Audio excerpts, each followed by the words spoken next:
Les relations homosexuelles étaient des vices païens et une abomination selon la Torah. Jésus n'a jamais rien dit. L'homosexualité est naturelle. Les personnes homosexuelles sont donc pleinement bénies par l'Éternel Dieu dès la création. Que dit exactement le Nouveau Testament sur l'homosexualité? On en parle juste après le générique.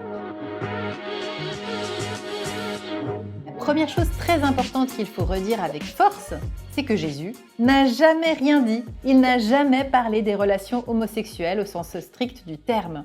Dans les évangiles, il n'existe donc rien à l'encontre des personnes LGBT dans la bouche de Jésus. C'est quand même déjà un élément très important. On pourrait aller jusqu'à dire que c'est un non-sujet pour Jésus. Si tu as envie d'approfondir cette voie chrétienne de l'amour, si tu es curieux, tu te dis mais là il y a vraiment quelque chose pour moi, eh bien je t'ai préparé tout un tas de liens juste en dessous de la vidéo. Tu vas trouver de quoi rejoindre un cercle privé, des ressources vidéo encore, des PDF. Vraiment, n'hésite pas à les regarder, tu vas trouver tout ce qu'il te faut pour t'ouvrir et cheminer à mes côtés. Par contre, le véritable sujet central du Christ, alors là, c'est l'avènement du royaume de paix, de justice et de compassion de la part de Dieu pour l'humanité tout entière. C'est pour nous sauver précisément du mal, de l'injustice, de la misère humaine et de la mort. C'est pourquoi Jésus passe son temps à s'approcher de celles et ceux à qui, par exemple, un système religieux a fait croire qu'ils étaient exclus de ce royaume ou rejetés par Dieu. Je pense par exemple aux malades qu'on croyait impurs à l'époque. Eh bien Jésus, il les touche et il montre qu'ils ne sont pas à exclure. Ou les femmes, quand elles avaient leurs règles ou qu'elles perdaient du sang, elles étaient considérées comme impures. Eh bien Jésus, il se laisse toucher par ces femmes et il montre du même coup que le sang n'est pas impur et surtout les femmes ne sont pas impures. Ou encore les enfants qui n'avaient aucun droit juridique ou un statut social, eh bien Jésus les accueille, il les bénit et il enseigne même qu'on devrait leur ressembler pour entrer dans le royaume de Dieu. Je pense encore aux collecteurs d'impôts ou les soldats romains dont on estime qu'ils se contaminent avec le pouvoir romain. Eh bien là encore, Jésus les accueille et il mange avec eux. Sans parler des prostituées, des eunuques ou des esclaves, vous le savez, la liste est longue de toutes ces personnes que Jésus approche. Et il passe donc son temps avec des gens que d'autres gens, bien pensants, passent leur temps à juger et à exclure. Jésus ne cesse de répéter une seule et même chose. Accueillez-vous les unes, les uns, les autres, comme je vous ai accueillis. Aimez-vous les unes, les uns, les autres, comme je vous ai aimés. Ne jugez pas pour ne pas être jugés. Donc il n'a pas dit « accueillez seulement celles et ceux qui vous ressemblent ». Non, accueillez aussi celles et ceux qui sont différents, parce qu'ils sont autant aimés de Dieu que vous. Voilà, maintenant que ça c'est bien clarifié, voyons ensemble ce qu'il en est concrètement dans le reste du Nouveau Testament sur la question de l'homosexualité. Pour commencer, il faut quand même rappeler aussi que le mot homosexualité n'existe pas en tant que tel dans la Bible, puisque ce mot a été inventé au XIXe siècle par Karl Maria Kintbury dans une démarche de contestation contre la justice hongroise, parce qu'elle considérait les relations homosexuelles comme un crime passible d'emprisonnement. Par la suite, ce mot a été repris et l'homosexualité a été considérée comme une maladie psychiatrique jusqu'au 17 mai 1990 où l'OMS, l'Organisation mondiale de la santé, a établi définitivement que l'homosexualité n'est pas une maladie mentale. En effet, il a été prouvé scientifiquement que les personnes naissent, c'est-à-dire elles viennent au monde. Pour le dire encore autrement, elles ont été créées homosexuelles à la naissance. Tu comprends donc bien que ce n'est ni un choix, ni encore moins une décision, contrairement à ce qui est encore bien trop souvent dit dans certains milieux et certains pays. Donc, depuis le 17 mai 1990, on ne peut plus dire que l'homosexualité est une maladie, et c'est d'ailleurs à cette même date que chaque année nous célébrons la Journée internationale des droits fondamentaux et humains des personnes LGBT dans le monde. Pour information, aujourd'hui on estime à environ 9% la population mondiale LGBT. En France par exemple, cela représente quasiment 7 millions de personnes. Et dis-toi bien que ces personnes ont toujours existé dans l'histoire de l'humanité. Ce n'est pas un phénomène nouveau. Si on en voit plus aujourd'hui et qu'on est témoin de plus en plus de coming out dans notre entourage, ce n'est pas un effet de mode, comme disent certains. C'est précisément parce que la grande majorité des pays occidentaux ne les condamnent plus par la justice et que les droits garantis leur permettent donc de se révéler avec plus de sécurité. Même s'il ne faut pas oublier que les agressions LGBT restent importantes et qu'il reste encore beaucoup de chemin à faire, évidemment surtout dans les pays où c'est encore condamné. Mais revenons-en à la Bible, puisque en tant que chrétiennes, nous cheminons avec les Écritures, bien sûr, pour nous accompagner dans notre foi. Donc pour mémoire, nous, les protestants luthéro-réformés, nous lisons la Bible avec un regard de foi, bien sûr, mais aussi un regard historico-critique. C'est-à-dire que nous prenons la mesure de la distance qui nous sépare du contexte de ces écrits bibliques qui datent de l'Antiquité et le XXIe siècle. Nous prenons donc en compte la situation des auteurs et de leurs auditoires à l'époque, que ce soit sur le plan géographique, culturel, religieux ou social, pour contextualiser les récits. Et comme je l'ai dit en préambule, Jésus n'a jamais parlé des relations homosexuelles dans les évangiles, ni par ailleurs. Le seul qui en parle donc, c'est l'apôtre Paul, et dans 3 petits passages dans ses lettres. Autre point important ici, c'est de rappeler que je ne pense pas qu'on puisse mettre sur un même pied d'égalité ce qui sort de la bouche du Christ dans les évangiles et ce qui sort de la bouche de l'apôtre Paul, vous en conviendrez. Et même si Paul est le seul à avoir écrit quelque chose à ce sujet, ça ne peut pas avoir le même poids que le silence de Jésus sur le sujet et surtout le même poids que toutes les paroles du Christ que j'ai déjà citées tout à l'heure dans la vidéo et qui ne peuvent que remettre en question certains écrits de Paul. Mais nous allons voir ça ensemble de plus près maintenant.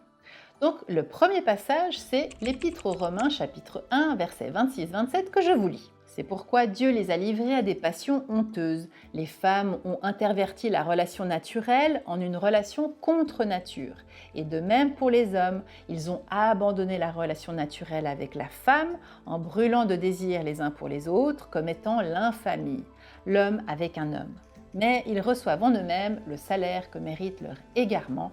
Fin de citation. En général, on s'arrête là quand on cite ces versets, mais il faudrait quand même lire ce passage jusqu'au bout, parce que, étonnamment, il se termine par un enseignement qui semble exactement contredire tout ce que Paul vient de dire lui-même dans ce passage. En effet, après une longue liste de tout le mal qu'un humain puisse faire, c'est-à-dire l'injustice, la cupidité, la perversité, la méchanceté, la médisance et jusqu'au meurtre, alors Paul termine en écrivant « Tu es donc inexcusable, toi qui que tu sois qui juge. Parce qu'en jugeant autrui, tu te condamnes toi-même, puisque tu en fais autant, toi qui juges. » Incroyable, non? Et je n'invente rien. Replonge-toi dans ta Bible maintenant et tu vas voir que c'est exactement ce qui est écrit. Autrement dit, Paul lui-même rappelle que l'enseignement suprême du Christ, c'est le fait de ne pas juger. Alors on va pas se mentir. Si j'étais homosensible et profondément croyante et liseuse de ma Bible, je comprends que ces versets puissent perturber. Mais tu vas vite comprendre pourquoi ce verset n'est plus adaptable littéralement aujourd'hui. D'abord, il faut savoir que Paul, c'est un ex-pharisien. Rappelle-toi, les pharisiens, c'est des extrémistes de la pureté. Pour eux, il faut respecter la loi à la lettre jusqu'à l'absurde. C'est ce que va révéler justement et dénoncer à plusieurs reprises Jésus lui-même, avec l'histoire de la guérison lors du Shabbat, par exemple, où il va faire comprendre que la loi de Dieu, elle doit être au service de la vie avant tout, et pas au service d'elle-même. Donc, même si Paul s'est converti au Christ et à la voie de l'amour agapé, Paul, il reflète encore ici cette pensée juive de l'Antiquité qui considérait par exemple que les relations homosexuelles étaient des vices païens et une abomination selon la Torah. C'est ce qu'on trouve dans le livre du Lévitique que j'ai déjà abordé dans une autre vidéo que tu trouveras juste ici. 2. Ce qu'il faut retenir ici aussi, c'est que presque 2000 ans donc, nous séparent des écrits de Paul à aujourd'hui et donc forcément de son contexte de vie qui n'a plus rien à voir avec notre époque, avec nos avancées sociales et scientifiques. On ne peut pas demander à Paul l'impossible, on ne peut pas lui reprocher d'avoir vécu dans son époque et de ne pas savoir que depuis l'Antiquité, nous avons découvert justement que les relations homosexuelles ne sont pas contre nature. Et ce mot en grec ancien, contre nature, c'est paraphusine. Et littéralement, ça veut dire para, au-delà, et fusine, nature.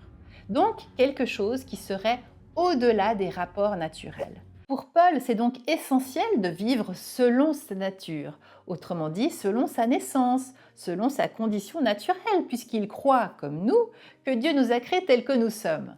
Donc, pour Paul, les adeptes du Christ doivent vivre selon l'ordre naturel des choses créées et donc voulues par Dieu.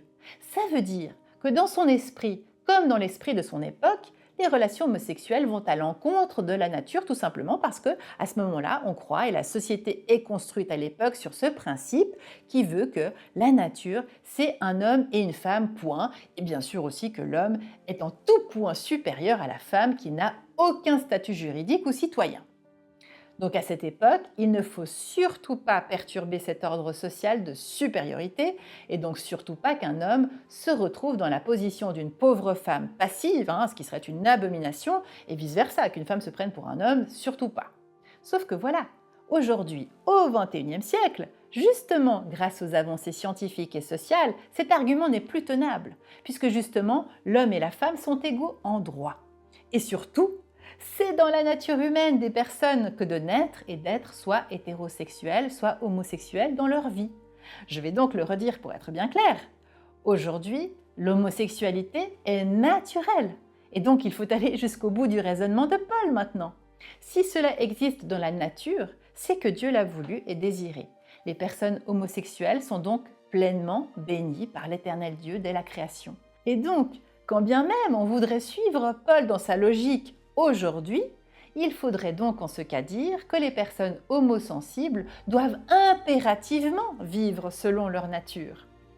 Alors j'ai fait un petit glissement de vocabulaire ici en parlant d'homosensibilité. Parce que le problème du mot homosexuel, c'est qu'on a réduit précisément ces personnes à leurs relations et leurs pratiques sexuelles, alors que ces personnes, tout comme les personnes hétérosexuelles ou hétérosensibles, tombent amoureuses et vivent des relations sur le plan affectif et pas seulement sexuel.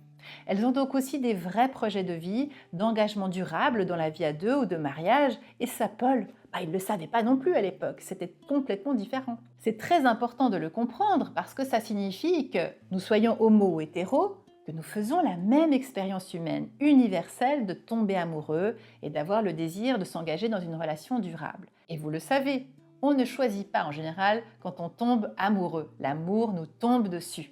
Or, l'amour, c'est un don de Dieu, n'est-ce pas? Donc ce qui serait contre nature aujourd'hui, ce serait justement de ne pas vivre pleinement son homosensibilité ou son homo-affectivité. Et cela se prouve aussi malheureusement par le taux de suicide tellement élevé chez les personnes LGBT qui se voient trop souvent encore rejetées par la société, par la religion ou par leur famille, alors qu'elles ne peuvent pas être autrement que ce qu'elles sont. Nous devons vivre selon notre nature qui est bénie par le Seigneur, écrit Paul. Alors sur le plan biblique, Paul ne savait pas que les relations homosensibles étaient naturelles. Mais on peut imaginer que s'il le savait aujourd'hui, certainement qu'il n'écrirait plus ni ce verset ni les suivants que nous allons voir maintenant parce que forcément, ils tombent les uns après les autres. Le deuxième passage donc qui est souvent cité, c'est 1 Corinthiens 6, les versets 9 et 10. Je le cite. « Ne savez-vous pas que les injustes n'hériteront pas du royaume de Dieu? Ne vous égarez pas. Ni les putains, ni les idolâtres, ni les adultères, ni les efféminés. » Ce mot, par exemple, est sujet à de nombreuses interprétations différentes parce qu'on ne sait pas exactement à quoi Paul fait référence. Ça pourrait être lié effectivement aux relations homosexuelles, comme on l'a vu plus haut, mais ça pourrait aussi faire penser aux relations entre un homme d'âge mûr et un adolescent. Et ça, aujourd'hui, excusez-moi, mais on appellerait ça simplement des pédophiles. Et ça, ce serait évidemment condamnable, comme d'autres situations précédemment. Paul continue ensuite en parlant des sodomites. En grec ancien, c'est arsenokotai, ce qui signifie littéralement des hommes qui couchent avec des hommes. Et que parfois certaines Bibles traduisent faussement par homosexuel, alors que justement, je vous l'ai expliqué tout au début, ce terme n'existait pas du tout au temps de Paul, comme je l'ai expliqué. Donc chaque fois que vous voyez le mot homosexuel dans la Bible, c'est une fausse traduction. Donc Paul continue, il parle des sodomites, puis ensuite les voleurs, les exploiteurs, les alcooliques, les insulteurs, les rapaces, et il dit « ils n'hériteront pas le royaume de Dieu ». Et là aussi, on ne peut qu'être témoin de l'ignorance de Paul. On ne peut pas lui demander de vivre au XXIe siècle alors qu'il vit au 1er siècle. Mais aujourd'hui, après tout ce que j'ai évoqué auparavant dans cette vidéo, nous, chrétiennes et chrétiens actuels, nous devons faire la différence et comprendre qu'on ne peut pas ranger les personnes homosensibles avec tous ces autres comportements décrits par Paul qui, eux, reflètent le mal qu'un être humain peut effectivement commettre. Parce que les personnes LGBT ne font de mal à personne lorsqu'elles s'aiment dans le consentement mutuel, tout comme les hétéros. Paul appelle son auditoire à se convertir au bien, c'est-à-dire à se convertir à la voie du Christ qui nous appelle à la douceur, la paix, le respect, la droiture, le partage, etc. Ce Ce sont les valeurs du royaume de Dieu et là-dessus, on peut rejoindre Paul qui écrit quelques chapitres plus loin le plus beau texte de la foi chrétienne qui s'appelle l'hymne à l'amour de Dieu en Jésus-Christ et qui proclame que l'amour supporte tout, croit tout, espère tout, endure tout. Enfin, le dernier passage qui semble parler des rapports homosexuels, c'est le passage de 1 Timothée, chapitre 1, les versets 9-10, que je vous lis encore ici. « Nous savons que la Torah est belle si elle est servie selon la Torah, sachant bien que la Torah n'est pas faite pour la personne juste, mais pour les sans Torah, c'est-à-dire pour les insoumis, les impies et les pécheurs, les sacrilèges et les profanateurs, les tueurs de parents, les meurtriers, les consommateurs de prostituées, les pédérastes, les trafiquants d'humains, les menteurs, les parjures et tous ceux qui s'opposent à un enseignement saint selon la bonne nouvelle de l'Évangile, de la gloire et de la voix de Dieu que j'ai reçue. » Fin de citation. Bon, je crois qu'à ce stade, vous avez compris la logique d'interprétation ici encore. Paul nous fait une longue liste du mal que révèle la Torah, c'est-à-dire l'instruction de Dieu. Parce qu'il est certain que le Christ, par sa vie et ses enseignements, révèle à la fois le beau, le bon et le bien, mais il révèle aussi forcément du coup ce qui est laid, ce qui est mauvais et ce qui est mal. Or, quiconque aime est enfant de Dieu et connaît Dieu. C'est Jean qui écrit ça dans sa première lettre. Les personnes LGBT sont donc faites de la même chair que les hétéros. Elles ont le même sang rouge qui coule dans leurs veines, elles tombent amoureuses de la même manière, elles aiment de la même manière et sont capables du pire comme du meilleur, comme n'importe quel être humain sur la terre. Mais Dieu merci, comme l'écrit Paul lui-même dans l'Épître aux Galates, il n'y a plus ni juif ni grec, ni esclave ni libre, ni homme ni femme, et je pourrais ajouter ni LGBT ni hétéro, car toutes et tous nous sommes un en Jésus-Christ, des enfants bien-aimés par Dieu, notre Créateur et notre Père et Mère, à toutes et tous. Amen. Si cette vidéo t'a intéressé, je t'invite à cliquer sur une autre vidéo qui s'appelle « L'homosexualité dans la Bible » où j'approfondis les questions sur l'Ancien Testament. Donc ne la rate pas, tu vas découvrir des choses que tu ne savais probablement pas non plus.